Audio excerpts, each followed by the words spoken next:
Is Brandon Ingram the savior Toronto desperately needed, or is Scotty Barnes about to get lost in the shuffle? Because yesterday in Boston, we finally saw the Raptors' new Big Three hit the floor together in a 110-108 loss to the Celtics, and honestly, it was equal parts thrilling and terrifying.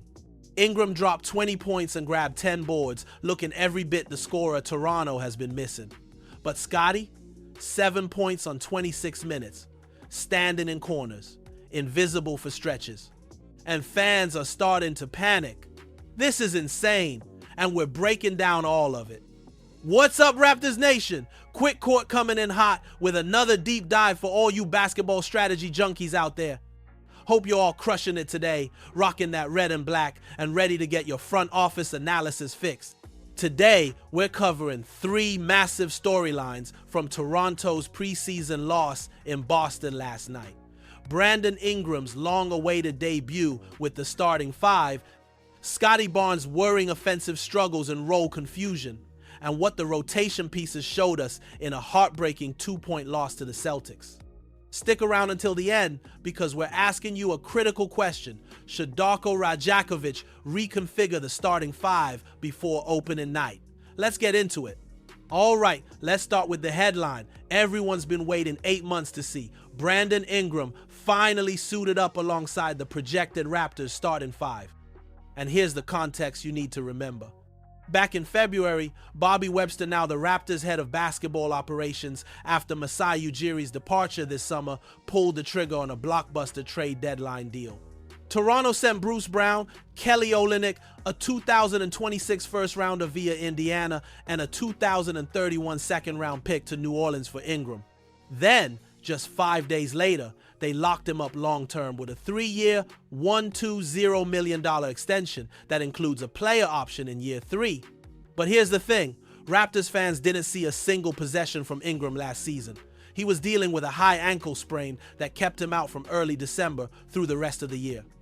So this preseason, this was the first time Toronto got to see their new Big Three in action together. And honestly, the flashes were exactly what this team has been missing.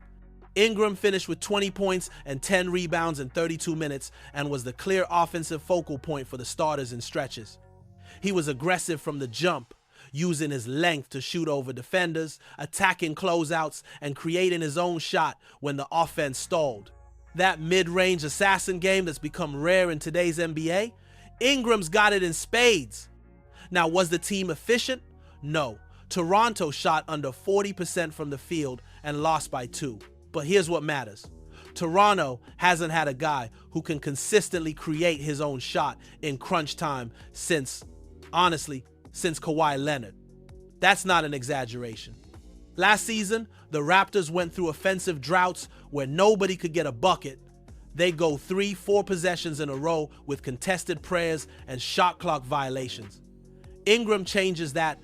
He's a guy who can take 2 dribbles, rise up from 17 feet, and cash a jumper over a defender's outstretched hand. That's a luxury this team has not had. Think about it this way. Toronto's offense last year was built around ball movement, drive and kick, and hoping someone got hot. When that didn't work, chaos. Ingram gives them a bailout option, a guy who can ISO, operate in the mid-post, and punish mismatches. And at 6'8", with a 7'3" wingspan, he's got the size to shoot over most defenders. Here's where it gets even better for Toronto. Ingram isn't just a scorer. 10 rebounds in a preseason game shows he's willing to do the dirty work on the glass. If he can be that two-way contributor, even if his defense is inconsistent, the Raptors suddenly have a legitimate Big Three. But let's zoom out for a second.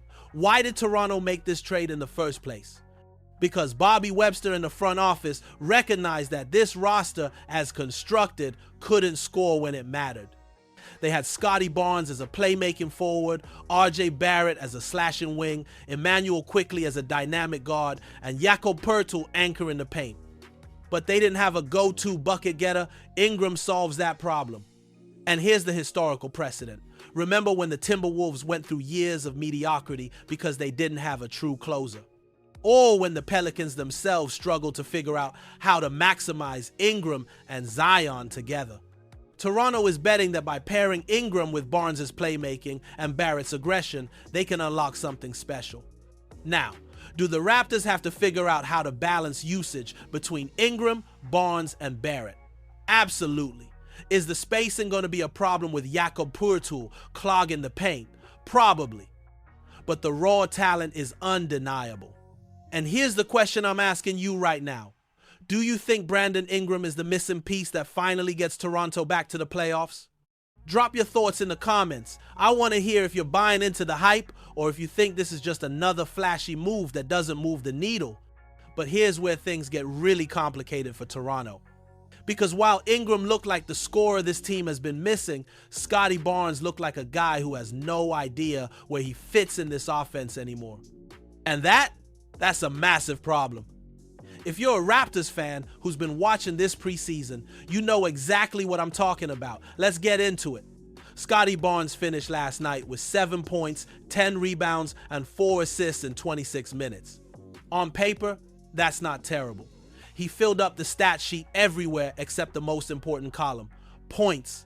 And when you look at his preseason as a whole, he's shooting 6 of 3-0 from the floor through multiple games. Let me say that again, 6-0-F-30. That's 20% shooting.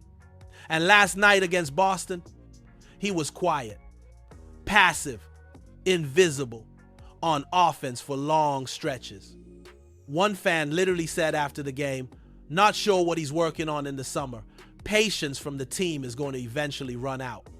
Now, before we panic, let's add some context. Scotty himself said last year was about experimentation, and this year is not. He knows he needs to attack the rim. He knows he's an elite finisher in the paint and that his bread and butter is getting downhill and making plays. The shooting slump, it's concerning, but it's fixable. What's not fixable, at least not easily, is how the Raptors are using Scotty Barnes right now. And that's what should actually worry you. Here's what the game flow looked like last night. Scotty screens and cuts without touching the ball. Runs in transition without getting touches. Stands in the corner while Brandon Ingram isolates. Gets a rebound, pushes it up, kicks it out, and then nothing. He's a facilitator without the ball in his hands. And when Boston's announcers start asking, where's Scotty Barnes? That's a problem. Your franchise player, the guy you just gave a max extension to, can't be a spectator in the offense. Now, here's the issue. Scotty Barnes is too talented to be standing in corners and setting screens. He's not a floor spacer. He's not a pick and roll screener. He's a playmaker. A guy who thrives with the ball in his hands, attacking downhill, making reads, and creating for others.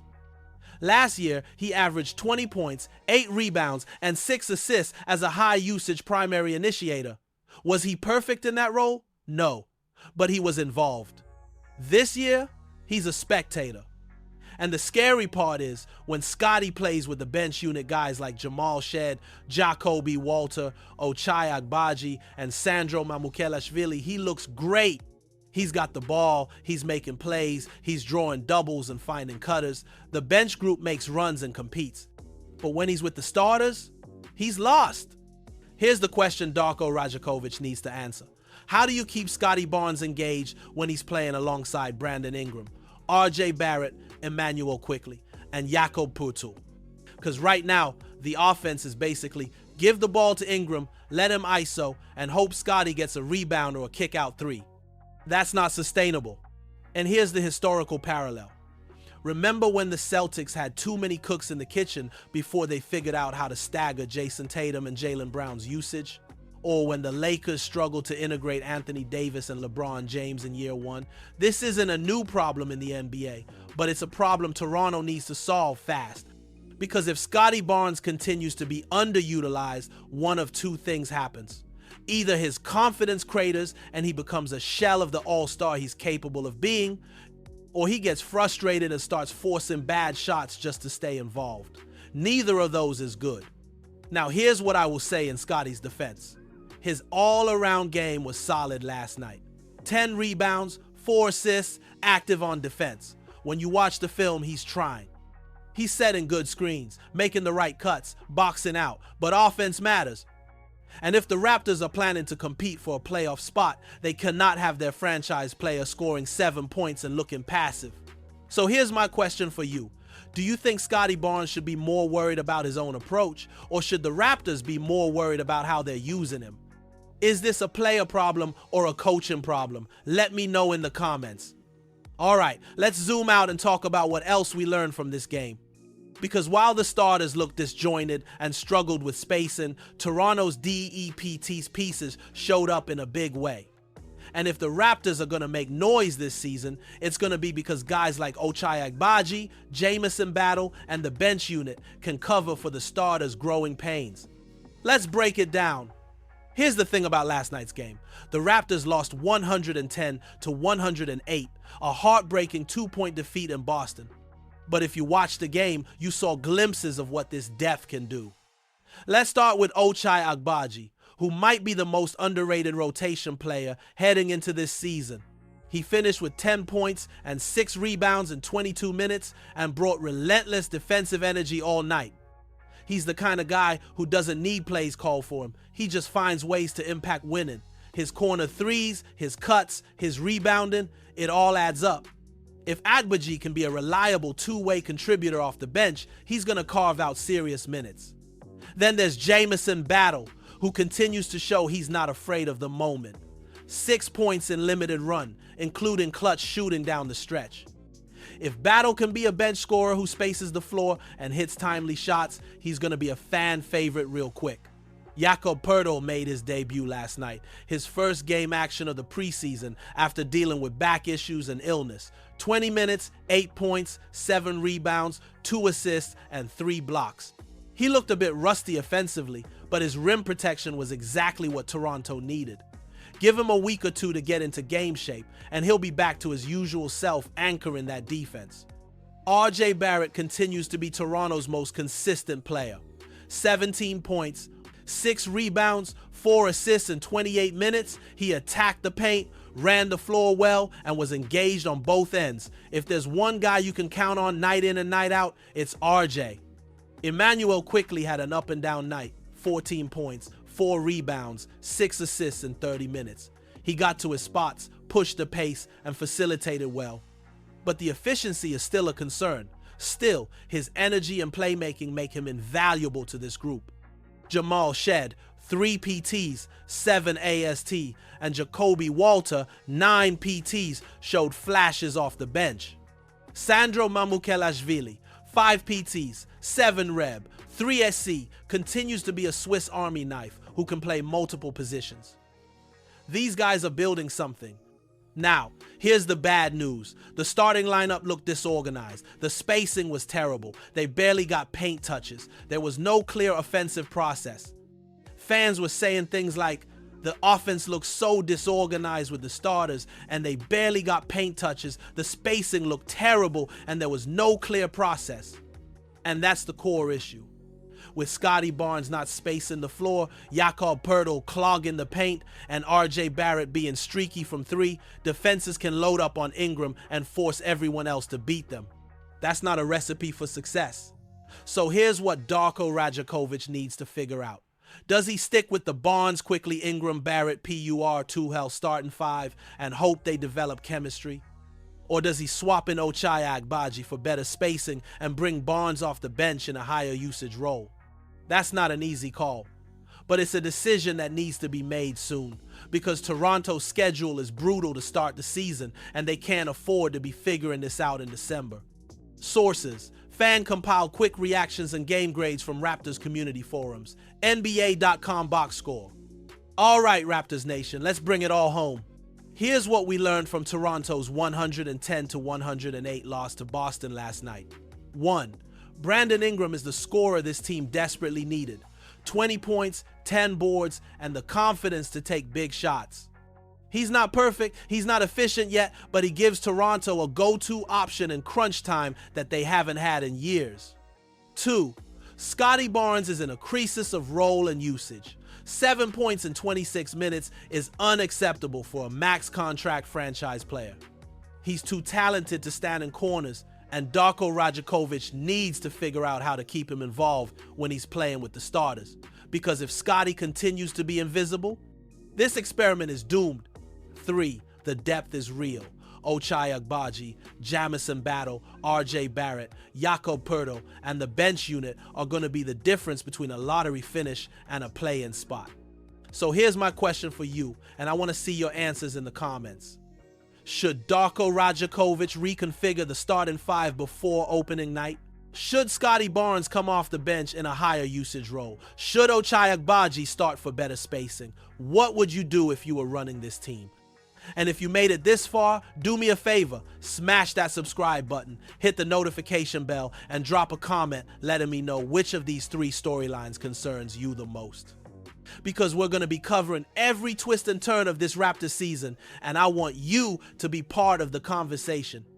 Keep repping that red and black, Raptors Nation. Integrity over everything. Quick court out.